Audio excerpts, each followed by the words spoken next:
você estuda português desde lá da primeira série, mas sempre quando vai fazer um concurso, ou sempre até mesmo que necessite escrever, você sempre tem dúvidas, você não consegue produzir, você não consegue acertar nas provas de múltipla escolha.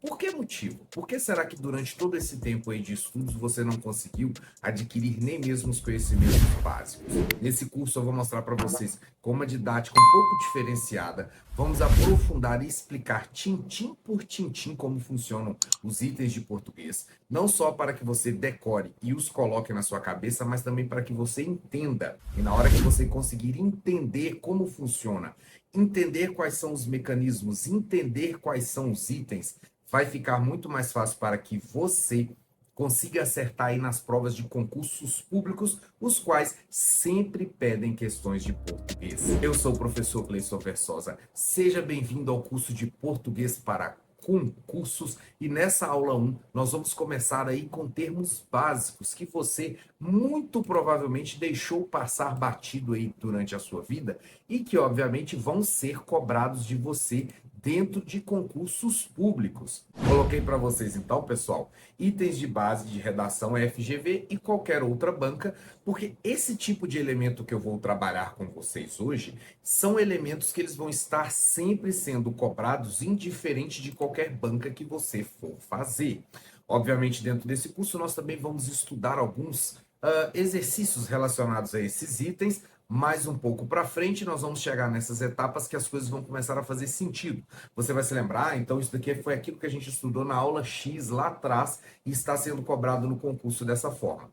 Portanto, de maneira diferenciada, eu quero que você entenda como as coisas funcionam, ok? Então vamos lá, coloquei para você lá introdução aula 0, justamente porque é uma coisa que você tem que saber muito antes de saber quando for estudar.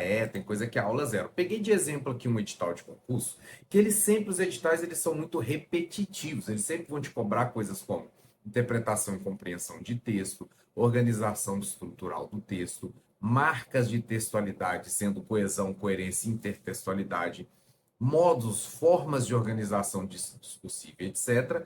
Todos esses itens nós vamos trabalhar e vamos trabalhar também coisas aqui embaixo que você passou lá no prezinho lá. Você tinha adjetivo, artigo, substantivo, coisas que às vezes você pode pensar assim, isso é muito fácil, eu vou me dar bem. Mas na hora que você vai fazer, existem algumas bancas como a FGV, por exemplo, que adoram cobrar esse tipo de elemento, costuma muito aí o pessoal se dar mal, ok? Vamos começar do começo então, galera. O que vai ser uma norma culta? O que a gente chama de norma culta? A norma culta é conhecida também como gramática padrão. A norma culta é a norma que vai reger o concurso público, ou seja, como que a gente identifica se o texto ele está certo ou está errado? Qual que é o ponto de vista? Qual que é o padrão? Qual que é a régua? A régua é a norma culta, o que a gente chama genericamente de gramática, mas a gente não pode dizer que é uma gramática apenas, porque existem centenas de outras formas de gramática, gramática comparativa, gramática descritiva, etc. Quando a gente fala em norma culta, a gente está falando, então, de uma norma gramatical que é considerada a norma correta. E o poder de definir é um poder divino. Quem define o que é certo ou errado em língua portuguesa? Vai ser aquele pessoal lá da faculdade, vai ser o pessoal da Academia Brasileira de Letras. Vão ser eles que vão dizer, olha, isso aqui está certo e isso daqui está errado. São eles que definem o padrão. Importante, costuma cair em concurso principalmente na parte de variação linguística. Você não vai entender essa língua certa como a única língua aceitável. Por qual motivo? Porque isso vai depender do contexto. Se você está dentro de um contexto de conversação familiar, por exemplo, esse seu contexto de conversação familiar, ele é um contexto no qual a sua língua falada, a sua língua padrão, é uma língua que ela vai não ter problema, ela é um padrão na fala, ela não vai ter um problema ali durante a comunicação com as pessoas ali numa situação informal.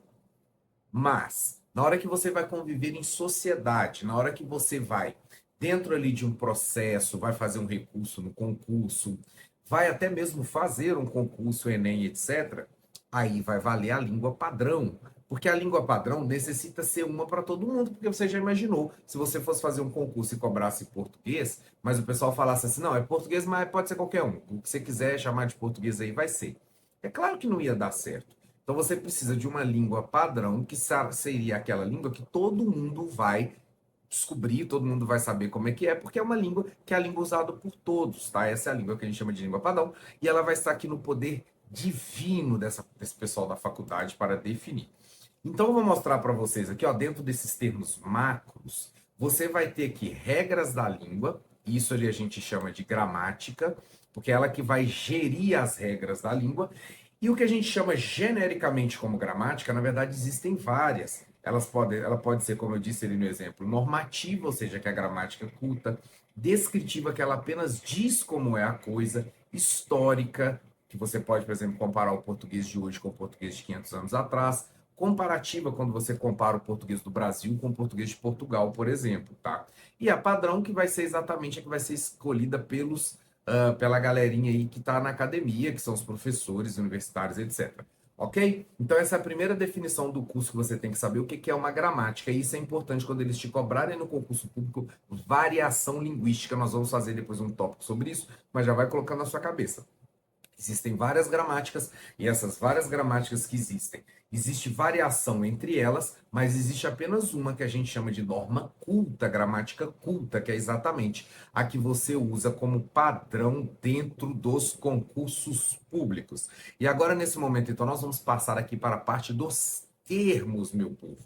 Os termos são o seguinte: eu quero que você aprenda 3 conceitos que você já deve ter ouvido aí falar mais ou menos, mas ainda não conseguiu entrar dentro dele diretamente, que é o conceito de sintaxe. E a sintaxe ela vai tratar de ordens, ligações e conexões, eu já vou mostrar. A semântica, que essa trata do significado das coisas, e a morfologia ela vai tratar dos pedaços, vamos dizer assim, entre aspas, do texto. Quando se fala, então, de língua portuguesa, a gente vai ter a língua portuguesa, dentro dela você vai ter a gramática de vários tipos, e nós estamos fazendo o recorte da gramática padrão. E dentro desse recorte da gramática padrão, é importante que você saiba aí como que funciona a sintaxe dessa gramática padrão, a semântica e também a morfologia, ok? Vamos então definir cada um desses termos, meu povo. Ó, a sintaxe, o que é isso? O que é a tal da sintaxe? Ela é a parte da gramática que estuda as palavras enquanto elemento de uma frase, as suas relações de concordância, subordinação e ordem. Vocês sabem, se chegaram aqui devido aos meus canais, etc., você deve saber que eu tenho assim, uma certa paranoia com nomes e definições, tá? A gramática, ela vai estudar as palavras enquanto, ou seja, dentro do contexto de uma frase. Por quê? Porque ela tem a ver com a relação que as palavras vão ter entre si.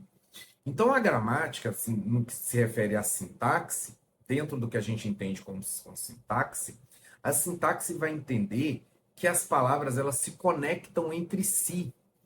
E essa conexão entre si, nós vamos ter uma relação de concordância, ou seja, que um termo tem que concordar com o outro, mas nós vamos ter também uma relação, às vezes, de subordinação, ou seja, uma frase seria a frase principal e a outra frase estaria subordinada a ela. Isso acontece muito quando você vai tentar identificar ali onde pôr uma vírgula, por exemplo. Isso tem a ver com essa questão de sintaxe aqui, tá? Ou seja, olha a importância de você saber o que é sintaxe. Então a sintaxe vai dizer, ó, mês passado o carro um Ana comprou. Estranho, né? Não dá para entender muito bem isso daí. Isso está errado. Por quê? Olha que essa sintaxe aqui, ela é uma sintaxe toda torta, ó. Mês passado o carro um Ana comprou. Você consegue entender por causa da semântica, ou seja, você conhece as palavras, mesmo as palavras estando em formas, em ordem diferente e com relações diferentes, como você conhece as palavras, você consegue desprender e entender o sentido delas. Mas isso não significa que a sintaxe está correta. Por isso que muitas vezes você vai lá, faz ali uma redação e tal, e você bate o pé que a sua redação está correta, porque semanticamente o sentido ali do que você está fazendo na redação, você considera uma coisa correta. Já o problema talvez acontece que a sintaxe, ou seja, a forma que você escreveu conectando os elementos, ela não é uma forma que faz sentido. Então, quando você tem uma semântica correta, é até possível que as pessoas entendam. Mas aí é necessário que você linke isso com uma sintaxe. Porque se você não colocar a sintaxe correta, fica parecendo meio que essa língua alienígena aqui que eu estou mostrando para vocês, tá? E beleza, ó, então vamos no exemplo aqui das várias possibilidades, ó. Mês passado, Ana comprou um carro novo. Ana comprou mês passado um carro novo. Ana comprou um carro novo mês passado. Um carro novo Ana comprou mês passado. Mês passado, um carro novo Ana comprou. Um carro novo Ana comprou mês passado. Olha a quantidade de possibilidades de girar para aqui, para ali, dali, para aqui, que você consegue fazer dentro da sintaxe. E observe que vão começar a aparecer algumas vírgulas. Vírgula é sempre um problema muito sério, o aluno tem sempre muita dificuldade de entender. E uma das coisas que faz o aluno não entender a vírgula é porque ele anteriormente não entendeu a sintaxe. Ele não conseguiu entender como os elementos estão conectados entre si. Se você não consegue enxergar a relação entre os elementos da frase, ou seja, se você não consegue enxergar a sintaxe, isso significa, por definição, que você não vai conseguir entender a vírgula, tá? Então é necessário que você comece a entender, ó. Vamos pegar esse primeiro exemplo aqui. Mês passado, vírgula, Ana comprou um carro novo. Olha a terceira frase aqui, ó. Ana comprou um carro novo mês passado. A Ana seria o agente, quem fez a coisa, a Ana comprou. E o que que a Ana comprou? Um carro novo. Quando foi? Mês passado.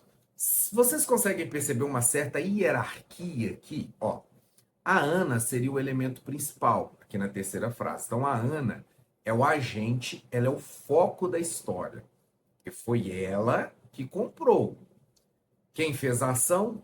Ana. Então, o que que a Ana fez? Ela comprou. E qual foi o objeto da compra? O que que a Ana comprou? Um carro.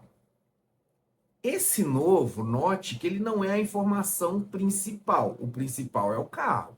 Tanto é que você poderia dizer, Ana comprou um carro. Pronto, você não precisaria dizer, Ana comprou um carro novo. E aí, dependendo da ênfase, vai enfatizar a inveja da pessoa ou não. De toda forma, não é necessário você dizer o novo. Você tem que dizer que a Ana comprou. Até aí, tudo bem.